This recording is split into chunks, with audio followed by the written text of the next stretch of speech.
Hey everybody, it's Joel, your photo troll again. I just wanted to show you. Oh, we're going to turn the camera on. Okay.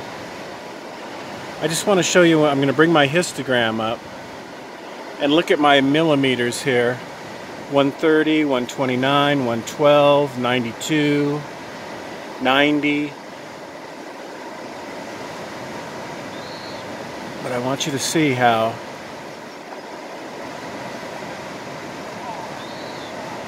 I'll keep the framing about the same here. Okay, here's a good example.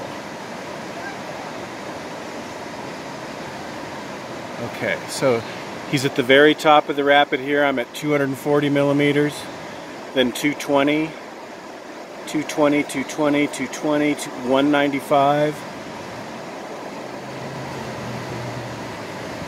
140. So you see, you can tell I'm zooming out the whole time.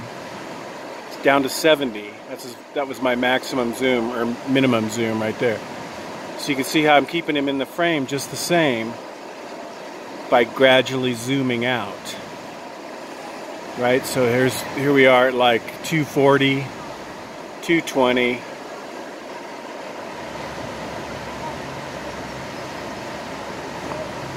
$140, 102, okay?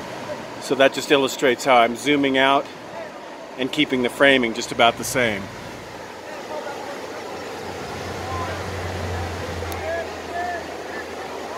Alright, this is Joel, your photo troll. I'll see you down the river.